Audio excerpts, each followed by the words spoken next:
Krabi থাইল্যান্ডের অন্যতম একটা পপুলার ডেস্টিনেশন, যেখানে কিনা আছে নীল সমুদ্র এবং সমুদ্রের পাশাপাশি এখানে ছোটোখাটো পাহাড়েরও অনেক আধিক্য রয়েছে।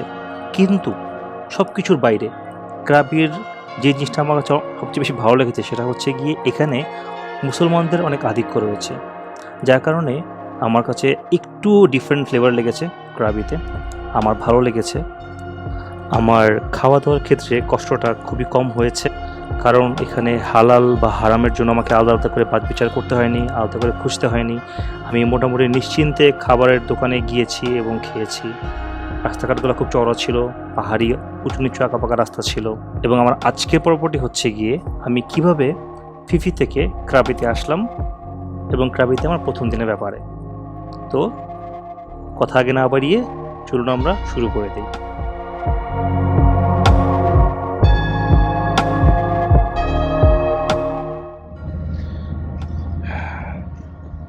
আমি হচ্ছে গিয়ে ফেরি দিয়ে ইস্ট সাইডে হাঁটছিলাম। হাঁটতে এমন একটা পয়েন্ট পেলাম যে পয়েন্টে খুব সুন্দর একটা ভিউ পাওয়া যায়। মানে এখানে ফিফি আইল্যান্ডের ফেরি, ওই যে ফেরি ওখান থেকে দূরে যেটা হচ্ছে গিয়ে ফেরি, ঠিক আছে, ফেরিটা থেকে ওই মাথা থেকে এই মাথা পর্যন্ত সম্পূর্ণ ভিউটা পাওয়া যাচ্ছে। মানে ইটস বিউটিফুল ফ্রম হেয়ার। ঠিক আছে, আমি অ্যাকচুয়ালি কাউকে পাচ্ছি না ছবি তুলতে দিতে বলার জন্য। So very beautiful.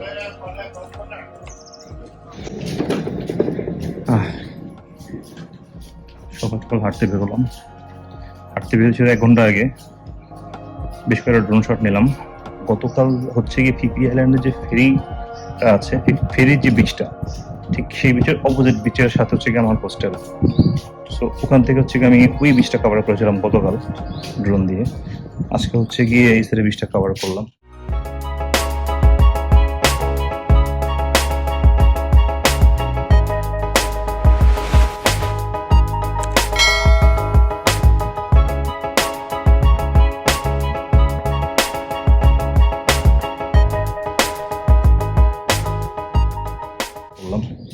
দুইটাই আসলে খুব সুন্দর। আর এখন সকাল সকাল হাঁটতে বেরোচ্ছি। ইটস প্রিটি মাচ কোয়াইট, কারণ সবাই সারা রাত হয়তো বা রাতের বেলা দেরি করে ঘুমায়, সকাল দেরি করে ওঠে, তার জন্য। সো এখন কেটে শান্তি লাগতেছে, মানে আমি পিসফুল এখন। ঠিক আছে, সাউন্ড টাউন্ড নাই। কাল রাতেবেলা বেজের কারণে, হেভি বেজের কারণে তো হাঁটতে পারতেছিলাম না। আর একটা ছোট্ট পয়েন্ট, সেটা হচ্ছে যদি আপনারা কখনো মায়াবেতে ঘুরতে চান এবং আপনারা হচ্ছে গিয়ে ভিড় কম চান বা ভিড় চান না, তাহলে দুইটা ওয়ে আছে। ওয়ে নাম্বার 1 হচ্ছে গিয়ে যে আপনারা মিনিমাম 6-7 জন বা 8 জন আসেন, একটা প্রাইভেট বোট ভাড়া করে নেন, ভাড়া করে নিজেরা ঘুরে আসেন। একদম ফাঁকা পাবেন, মানে ওই জোনগুলোই ফাঁকা পাবেন, টুরিস্ট জোনগুলো। আরেকটা ওয়ে অ্যারাউন্ড হচ্ছে গিয়েছে এখানে সকালবেলা বেশ কিছু ইসে হয়, ট্যুর এজেন্সি আছে যারা এখানে ভোর 7টা বাজে চলে যায় মায়ার এদিকে। যে দেখেন এক ভাই দূরাতে গেল, কারণ প্রিটি মাচ শিওর ওনার বোট মিস হয়ে যাচ্ছে তার জন্য। তো 6টা, 6:30, 7টার দিকে কিছু ট্যুর এজেন্সি ট্যুর অপারেট করে। সো ওদেরগুলো যদি আপনি যান, তাহলে মায়াবেতে এবং মানে আদার যে টুরিস্ট এরিয়াগুলো আছে সেখানে আপনারা খুবই মানে ভিড় কম পাবেন। কারণ সকালে ঘুমিতে পড়ে দেখতেছি যে তেমন লোকজনই নেই যাওয়ার জন্য। কিন্তু কালকে আমি যখন যাচ্ছিলাম তখন ভিড় গাদাগাদি ছিল পুরো। সো এটা ছোট ট্রিক্স। অবশেষে সময় চলে আসলো ফিফিকে বিদায় জানানোর। সত্যি কথা বলতে কি, ফিফি কিন্তু জায়গাটা খুবই ছোট, জাস্ট একটা দ্বীপ। আর এমনই ছোট যে এই দ্বীপের ভিতরে কিন্তু কোনো যানবাহন নেই।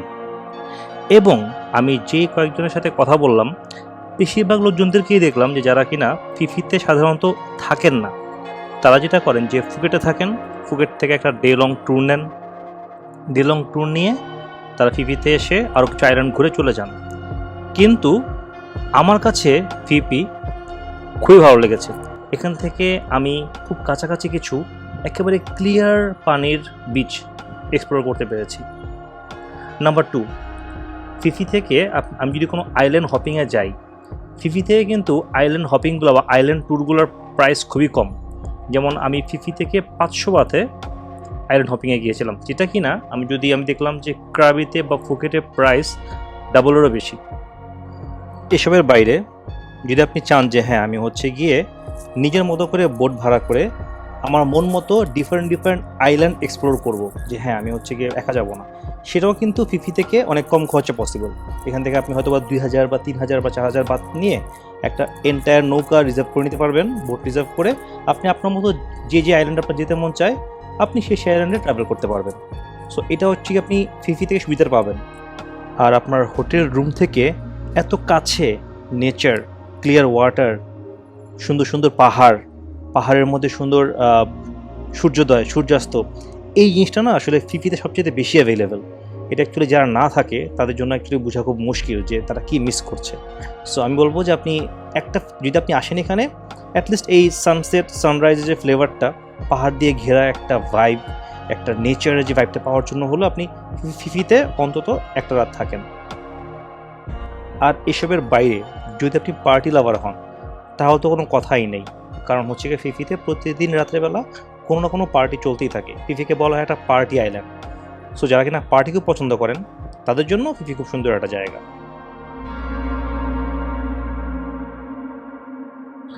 ওকে, সো অনেকক্ষণই ফিফির গুণগান হলো, এখন আমরা ক্রাবিতে ব্যাক করি। সো আমাদের ফেরিটা ছাড়ে হচ্ছে গিয়ে বেলা 1টার দিকে, এবং অ্যাজ পার দ্যাম আমার ফেরিটা নামবে হচ্ছে গিয়ে বিকেল 4টা বাজে ক্রাবির ফেরিতে। তো 3 ঘন্টার টাইম। আমি ফার্স্টে যেটা করলাম যে প্রায় 20-25 মিনিট বসেছিলাম আমার সিটে। 20-25 মিনিট থাকার পর আমি যেটা করি যে ব্যাগ ট্যাগ রেখে আমি আমাদের ফেরির ছাদে চলে আসি, এবং ছাদ থেকে এসে আমি এরকম একটা ওয়ান্ডারফুল একটা ভিউ পাই। দূরে যে আমরা দেখতে পাচ্ছি সেটা হচ্ছে ক্রাবি, বাট দূর থেকেই ক্রাবির যে পাহাড়গুলো বোঝা যাচ্ছিল, এবং আমি বুঝতে পেরেছিলাম যে যতগুলো এরিয়াতে আমি এই পর্যন্ত ভিজিট করেছি বা ট্রাভেল করেছি এর মধ্যে ক্রাবিতে সবচেয়ে বেশি পাহাড় রয়েছে। তো আমি যেটা করতে থাকি, আমি মন্ত্রমুগ্ধের মতো আমার ফেরির ছাদে বসে জাস্ট গালে হাত দিয়ে বসে বসে মেঘ, সমুদ্র, পাহাড় এগুলো আমি দেখতে থাকি। এবং ওই দূরে ওইটা চিকেন আইল্যান্ড বলে, যদি আমার কাছে সেটা চিকেন কম আর কচ্ছপ আইল্যান্ড বেশি লেগেছে, বাট আমি ওখানে যাইনি, দূর থেকে দেখেছিলাম, এতটুকুই আমার ট্রাভেলিং ছিল ওখানকার।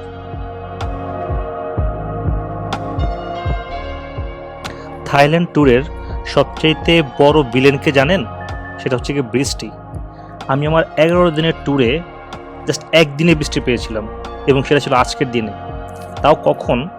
যখন নাকি আমি জাস্ট একদম ক্রাবির ফেরি থেকে ল্যান্ড করলাম তখন, এবং আশেপাশে কোনো ছাদ ছিল না, কোথাও দাঁড়ানোর জায়গা ছিল না, ঠিক এমন সময় বৃষ্টিটা পড়েছিল। সো নামার আগে আমি দূর থেকে মেঘ দেখে একটু ভয় পাচ্ছিলাম যে এই মেঘের কারণে আমাদের কোনো প্রবলেম হয় কি না। যা হবার তাই হয়েছিল। যাই হোক, আমি কোনোভাবে হোস্টেলে রিচ করি। কীভাবে রিচ করলাম সেটা আমি সামনে গিয়ে আপনাদেরকে বলছি। হ্যালো, সো এইমাত্র হোস্টেলে চেক ইন করলাম। সো যেটা হয়েছিল যে আমি জানতাম না এটা, বা জানা হয়নি, সেটা হচ্ছে গিয়ে যে আমি যেই ফেরিতে এসেছিলাম সেই ফেরিটা হচ্ছে গিয়ে আমাকে ফিফি আইল্যান্ড থেকে নিয়ে যাবে ক্রাবিতে। So Ao Nang beach is popular, ঠিক আছে। আমার ধারণা ছিল যে হয়তো তোমাকে আওনাং বিচেই নামাবে, কিন্তু সেটা কিন্তু আওনাং বিচে নামায় না, কারণ আমার হচ্ছে ক্রাবির ফেরিতে, ক্রাবির যে ফেরি পয়েন্টটা সেখান থেকে আওনাং বিচ ভালোই দূর। আর যখন নাকি নামতে নামতে খুবই জোরে বৃষ্টি পড়া শুরু হয়ে যায়। তো তখন কি করব? তখন হচ্ছে গিয়ে বৃষ্টি পড়া শুরু, ওখানে সব ট্যাক্সি সার্ভিস। তেমন সময় আমি একটা কাপড়কে দেখলাম যে ওরা হচ্ছে ট্যাক্সি খুঁজছে, ঠিক আছে। তো আমি গিয়ে পোর্টলি জিজ্ঞেস করলাম যে ভাই আমি তো যেতে যাচ্ছি, আমাকে কি সাথে না যাবে কিনা, আমি ভাড়া শেয়ার করবো। পুরো গ্র্যাব খুঁজছিল, বাট ক্যাব পাচ্ছিল না, কারণ যেহেতু বৃষ্টি হচ্ছে তো খুব তাই। তো এমন সময় আমরা হচ্ছে গিয়ে একটা ড্রাইভার এসে বললো যে যাবো। তখন হচ্ছে গিয়ে কি করলাম, তখন আমরা গাড়ি ভাড়া করলাম যে 400 বাদ 3 জন। তারপর হচ্ছে আমি গাড়িতে উঠে পড়লাম ওদের সাথে, তারপর আমাকে একদম হোস্টেলের সামনে নামিয়ে দিয়ে যায়। ক্রাবিতে নাকি লাস্ট কয়েকদিন বৃষ্টি ছিল না কোনো, আজকে বৃষ্টি পড়া শুরু। আজকে আমি আসলাম, আজকে বৃষ্টি পড়া শুরু হলো। কিন্তু আমার হোস্টেল থেকে বাইরে যে ভিউটা সেটা খুবই সুন্দর, আমি দেখাই একটু। যেমন আমি আমার হোস্টেলের এই মুহূর্তে রিসেপশনে বসে আছি বারান্দাতে, আর এইখান থেকে আমি বসে এই পাহাড়টা দেখতে পাচ্ছি।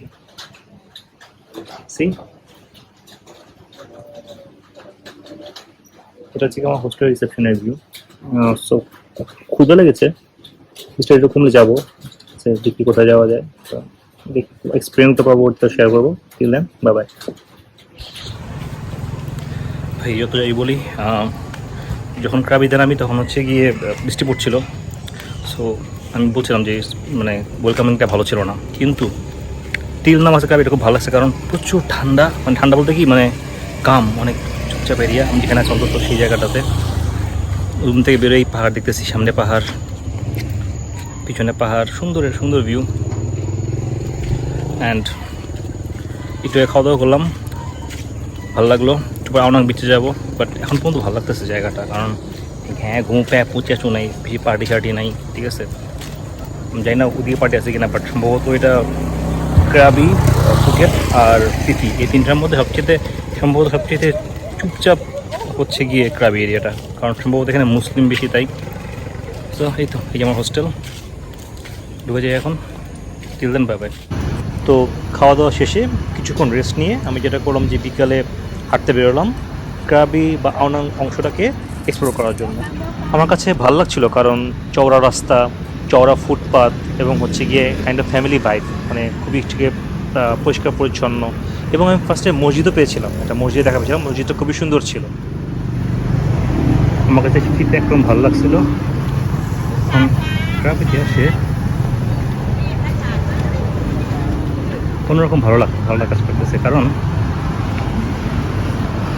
সম্পূর্ণ ক্রাবিতে দেখিনি, বাট ক্রাবিটা একটা পাহাড়ি এরিয়া, বিচ আছে, বাট পাহাড়ের ভালো একটা আধিপত্য আছে এখানে। রাস্তাঘাটগুলো সব হচ্ছে গিয়ে উঁচু নিচু, প্রচুর উঁচু নিচু রাস্তা, উঠে আর নামে অবস্থা।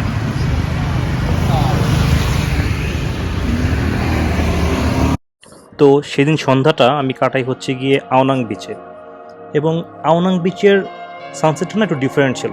কেন ডিফারেন্ট ছিল সেটা হচ্ছে গিয়ে ফিফিতে যেমন হয়েছিল, যে ফিফিতে আমি পাহাড়ের মাঝখানে ঘিরেছিলাম, সো দূরের অংশটুকু দেখতে পাইনি, পাহাড় খুব কাছেই ছিল, পাহাড় থেকে আমি সূর্যাস্ত দেখেছি। আর এখানে ঠিক উল্টো, চওড়া সি বিচ এবং ঠিক কাছেই ছোট ছোট ছোট ছোট টুকরা টুকরা পাহাড়, আর পাশেই ঠিক বড় পাহাড়। সো এই ভিউটা না খুব ভালো লাগছিল, যে লাল আকাশ এবং সুন্দর টুকরো টুকরো পাহাড়গুলো দেখা যাচ্ছে। সো এইটা অ্যাকচুয়ালি আমার জন্য ফার্স্ট টাইম ছিল, এবং তার সঙ্গে যোগ হয়েছিল বিচের ইভিনিং ফায়ার শো। সো এখানে কি হয়, যে এখানে বিভিন্ন লোকজন আসেন, মানে স্থানীয় লোকজন যারা কিনা এই আগুনের খেলায় পারদর্শী, তারা হচ্ছে বিভিন্ন ধরনের ফায়ার শো দেখান, এবং যদি আপনি চান তাহলে কন্ট্রিবিউট করতে পারেন তাদেরকে, মানে তারা হচ্ছে কাইন্ডলি এটা তাদের একটা ইনকাম সোর্সের মতো, যে তারা হচ্ছে গিয়ে আপনাকে এন্টারটেইন করবে তাদের আগুনের খেলার মাধ্যমে, এবং যদি আপনার ভালো লাগে তাহলে হচ্ছে গিয়ে আপনি তাদেরকে বকশিশ দিলেন। সো এখানে আমি দেখলাম যে একটা হুইল চেয়ারে একটা ছেলে বসে আছে, এবং ও খুব ভালো পারফর্ম করছে। সো আমার জিনিসটা ভালো লাগলো, যে হ্যাঁ যদিও সে physically disabled, but still he is performing and earning money.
So আমি আসছি এই মুহূর্তে ক্রাবিতে, ক্রাবির যে মসজিদটা আছে, মসজিদটা ঠিক বাইরে একটা restaurant.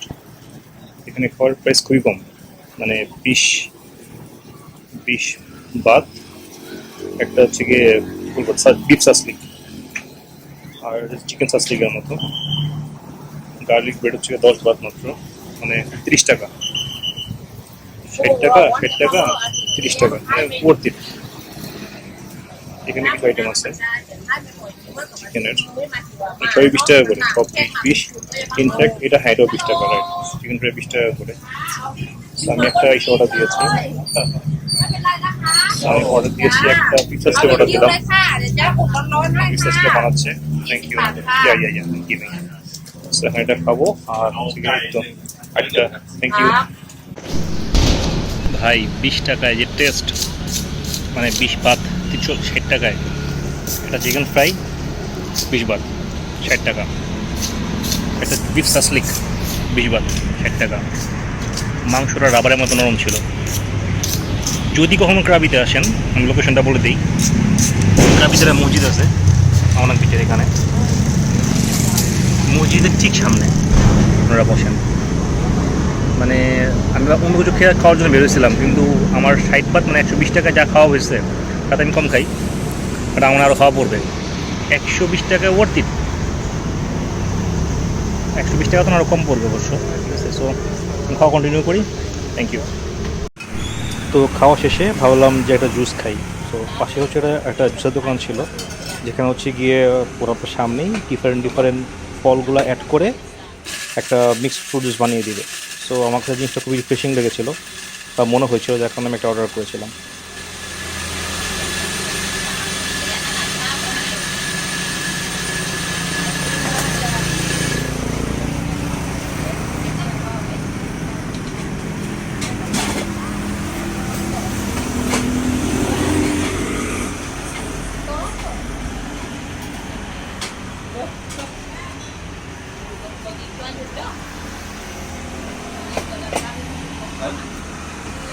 little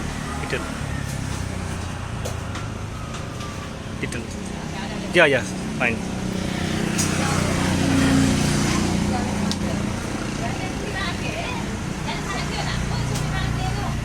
no I'll eat here thank you so much kapun kha তো একটু হাঁটাহাঁটি করলাম হাঁটাহাঁটি করে আমি হোস্টেলে ব্যাক করলাম ব্যাক করে তারপর ঘুমিয়ে গেলাম তো ভিডিওটি যদি ভালো লেগে থাকে তাহলে দয়া করে লাইক এবং সাবস্ক্রাইব করবেন আপনাদের কখনো বলা হয় না এবং আমার আগের ভিডিওগুলো দেখতে চাইলে আমি ডেসক্রিপশন বক্সে দিয়ে দিচ্ছি এবং আপনারা আমার আগের ভিডিওগুলো দেখতে পারেন আমি থাইল্যান্ড সিরিজের একদম ডিটেইলস মেনশন করেছি তো আগামী পর্বে কথা হবে টিল দেন বাই বাই